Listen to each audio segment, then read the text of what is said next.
ቤተሰቦች በተለይ በቤሩት ሊባኖስ ያላችሁ እህቶች ጥንቃቄ ያደርጉ እባካችሁ ሌባ በዝቷል እየተዘረፍን ነው ያለነው ከዚህ በፊት እህታችን $2400 ተዘርፋለች ከሁለት ስልክ ጋራ ብሩ የሷ አይደለም የሰው ብር ለመስጠት መጣ ነውና በተለይ በጀርባ ቦርሳ የምትይዙ እህቶች በተለይ ብዙ ብር ይዛችሁ እንደዚህ ተሸክማችሁ የምትሄዱ ጥንቃቄ አድርጉ በሞተር መተው ሊቀማችሁ ይችላሉ በእሷ የተቀማችሁ በሞተር ነው በዛ ላይ አደጋ ሊያደርሱባችሁ ይችላሉ እዚህኛ ሰፈር ደግሞ እንደዚሁ ጎትተዋት ቦርሷን ለመቀማት ስልኳን ቦርሷን ሴትዮዋን መሬት ላይ ጥለዋት እጇ ተሰብሮ ይሄ ፊቷ ሁሉ ተሞኖጫጭሮ ነበርና እባካችሁ ጥንቃቄ አድርጉ ሰላም ውድና የተከበራችሁ ቤተሰቦቼ እንዴት ከረማችሁልኝ እንዴት አላችሁ እግዚአብሔር ይክበር ይመስገን እኔ በጣም ደህና ነኝ ሁላችሁም በያላችሁበት ሰላም ክርስቶስ ከሁላችንም ጋር ይሁን አንድ መልእክት ይዤ ነው የመጣሁት ማለት ነው በተለይ በሀገረ ሊባኖስ የምንኖር እህቶች ወንድሞች በተለይ አብዛኛው እህቶች እኛ ላይ ነው የሚያተኩረውና እባካችሁ በተለይ ወደ ውጪ የምትወጡ እህቶች የሚላክ ገንዘብ ይዛችሁ ብዙ ብር ይዛችሁ የምትንቀሳቀሱ እህቶች ጥንቃቄ አድርጉ ማለት ነው አሁን ላይ እኛ ኢትዮጵያውያን ሌላ ሀገር ዜጋ ስለሆንን ወይ ደግሞ ከሌላ ሀገር የመጣን ስለሆንን ሳይሆን በሀገሪቱ ዜጎች ላይ ለራሱ ሌብነት እየተካሄደ ነው ያለው እዚህ እኛ በር ላይ ለራሱ ሐሙስ ለታ የተዘረፈች መዳም አይቻለው ማለት ነው ይሄ እጇ ታስሮላት በቃ ይሄ ፊቷ ምናምን ተሞጫጭሮ በእውነት በጣም ነው የምታሳዝነው ሴትዮዋ ማለት ነው እውነት ለመናገር ከሆነ እንደነሱ ክፋት ሳይሆን ያኔ አረቦች ክፉ ናቸው አረቦች ይበሏቸው እኔ ለማንም ሰው ክፉን አልመኝም ለምን እኔም ነገ ምን እንደሚደርስብኝ አላቅምና ማለት ነው ግን እሷም እንኳንም እግዚአብሔር አተረፋት ስልኳን ቦርሷን ይዘው ነው የሄዱባት ማለት ነው ያው ቦርሳ ደግሞ ይዘው ሲንቀሳቀሱ ታውቃላችሁ የባንክ ካርድ አለ ብዙ አይነት ነገሮች አሉ በአካውንት ብሮች ምናምንና ጥንቃቄ አድርጉ ማለት ነው በተለይ እህቶች አሁን ላይ በጣም ሌብነት በዝቷል በቤተክርስቲያን ብትሄዱ ቤተክርስቲያን የሚመጡ ነጠላ ለብሰው የሚመጡ አይሰርቁም ብላችሁ አትመኑ ማለት ነው በቃ በአሁን ሰዓት ላይ ራሳችሁን ቦርሳችሁን ይዛችሁ በመታስቀድሱበት ሰዓት ላይ በቤተክርስቲያንም እግራችሁ ስራ አድርጋችሁ አስቀድሱ ማለት ነው ብር አብዛኛ ብዛት ብር ይዛችሁ የምትመጡ ከሆነ ደግሞ ቶሎ ይዛችሁ ለመጣችሁበት ሰው ቶሎ ማስረከብ ሲጀመር እዚህ ጀርባ የሚታዘል ቦርሳ አትያዙ አነስ ብላ ፍለፊታችሁ ላይ እንዲህ የምትደረግ ቦርሳ ተጠንቅቃችሁ ለመያዝ ሞክሩ ማለት ነውና በባለፈውም ታውቃላችሁ እህታችን ጓደኛችን $2400 ነው ነጥቀዋት የሄዱት በሞተር ማለት ነውና እባካችሁ ጥንቃቄ አድርጉ ከእንደዚህ አይነት ዘረፋዎች ምዘርፉም እህቶች የኛ እህቶችም አላችሁ ስልክ ቦርሳ ይዛችሁ ይሄዳችሁ እናንተም የሰው ነገር አይጠቅማችሁምና በእውነት መልሱ እና የሰው ገንዘብ የሰው ነው የሰው ላብ የሰው ነው ማለት ነው የትም አያደርሰንም ለጊዜው ልንደሰትበት እንችላለን እንጂ መዘዙ ብዙ ነው ማለት ነው የሰው ነገር ስንመኝ እግዚአብሔር የሰማይ አምላክ ይቀጣናል ምንም የትኛውም እምነት ተከታይ ሆነን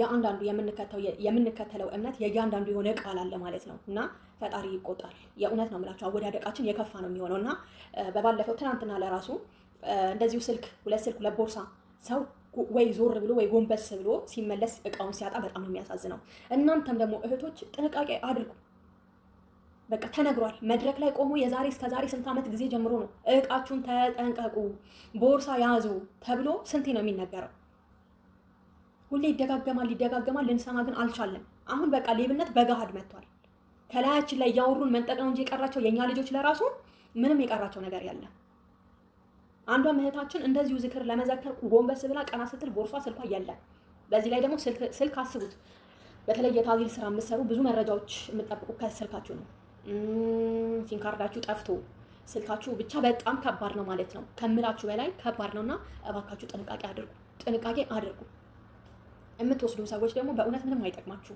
ያሳፍራል ሰው ወደ ቤቱ ገብቶ ጸሎት አድርጎ አምላኩን ለምኖ ነው እንጂ ወደ ቤቱ ተመልሶ የሚሄደው እንዴት ለዘረፋ ተዘጋጅቶ ይመጣል? ማስተዋሉን ያድለን ፈጣሪ።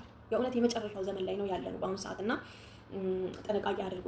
ከማንም ሰዎች ጋር ኮንታክት ባታደርጉ፣ ባታወሩ ስለ ገንዘብ በተለይ ይሄ በመላክና በመቀባበል ዙሪያ ላይ ስለ ገንዘብ ባታወሩ የተሻለ ነው ብዬ ነው ማምነው ማለት ነው። ለምን እኛ በቃ $10 ካለን ብድግ አድርገን እንዲታይልን ነው ዶላር ሰጠች እንድንባል ነው የምንፈልገው። ስትመጡ ዝርዝር የልብኔን ዝርዝር ይዛችሁ ነው። እንኳን ምእመን ይቅርና አባቶች እንደውም ቀሲስ ወንድማችን ቀሲስ በኃይሉ ወይም ጸጋዛር ማይክ ይዞ ነው የተናገረው። ስትወጡ መኪና ላይ ሊራ ይዛችሁ ውጡ፣ ትራንስፖርት ዶላር አትስጡ መኪና ላይ ተብሎ ተነግሮ ነው። እኛ ግን ልንሰማ አንችልም። ለምንድን ነው የማንሰማው? አባቶች የሚያስተላልፉት መልእክት የማንሰማ ከሆነ አደጋው የከፋ ነው የሚሆነው ማለት ነው። $50 የለኝማ ምን ላድርገው? በቃ የምትንቀባረሩ አላችሁ። $50 ብርቅ አይደለም። ወደ አይናር እየሄድኩ ነው ማለት ነው። ያው አይናር ቅዱስ ገብርኤል ቤተክርስቲያን ዋና ደብራችን ነውና $100 አወጣችበት ሰውየው። ምን ሆናችሁ ነው እናንተ? ሰው ሀገሩ ላይ ዶላር የለም ተብሎ በሚባልበት ሰዓት ላይ እንዴት ለታክሲ $100 ሰው ይሰጣል? እኔም የእውነት ነው የምላችሁ በጣም ስላናደደች እከፍልላት ነበረ። ግን በቃ ሁኔታዋ፣ ንግግሯ፣ ሀረኬቷ በቃ ብር አለሽ። በተለይ ደግሞ እንደዚህ ከመዳን ቤት ወጣችሁ ማታውቁ ሰዎች እንደዛ አታድርጉ ማለት ነው። መደበቅን መልመድ መቻል አለብን። መደበቅን አንገት መድፋትን መቻል አለብን። ዛሬ ሀረኬት ስናደርግ ነገ አወዳደቃችን የከፋ ነው። በተለይ ሀረኬት የምታደርጉ እህቶች ይሄ ጉረኝነት፣ ይሄ በቃ ራስን መኮፈስ የትም የማያደርስ ነው። የትም ማለት ነው። ዛሬ እኛ በአሁኑ ሰዓት ላይ ተነጋግረን እንኳን መግባባት ያቃተን ጊዜና ሰዓት ላይ ነው ያለነው። በተለይ እኛ ኢትዮጵያውያን ለምን ዘረኝነት እንዲህ በቃ እንዲህ አፍንጫችን ድረስ ደርሷል። የእውነት ነው የምላችሁ። በተለይ በቤተ ክርስቲያን ውስጥ ያላችሁ እህቶች እያንዳንዳችሁ ራሳችሁን ቆም ብላችሁ መርምሩ ማለት ነው። ሰው ሲነግራችሁ ቆም ብላችሁ እንዴ እኔ እንደዚህ ነኝ እንዴ እኔ እንደዚህ ነኝ። እኛ የክርስቶስ ልጆች ነን። ከማንም ዘር እንወለድ ማንም እንሁን፣ እኛ ግን ኢትዮጵያዊ ነን፣ አንድ ነን። በቃ እኔ በጣም ነው የገረመኝ ማለት ነው። እኔ እያየው ያለሁትን ነገር ስለማቅ ነው። በቃ እንደዚህ አይነት ነገር ፈጽሞ ከኛ ይጠበቅ፣ አጸያፊ ነገር ነው ማለት ነው። እና ራሳችሁን ጠብቁ። ብር ሲሰባሰብ ለአንድ ሰው ለተለያየ ሰው ብር እንደዚህ እኮ ስለሆነች ነው እንደዚህ ስለሆነ አትበሉ። እንደዛ አይባልም። በቃ ሰው በኢትዮጵያዊነቱ ሊከበር፣ ሰው በሰውነቱ ሊከበር ይገባል ማለት ነው። እና ራሳችሁን ጠብቁ። ሰላም እግዚአብሔር ከእናንተ ጋር ይሁን። ዘረኛ የሆናችሁ ደግሞ መድኃኒዓለም ማስተዋሉን ይስጣችሁ፣ ልቦና ይስጣችሁ። በቃ ምንም ዘረኝነት ፈጠርን ምን ሆንን ምን አልን በፍጹም አይምሯችንን ከመጉዳት ውጪ የምንጠቀምበት ነገር አንዳችን እንደሌለ እወቁ።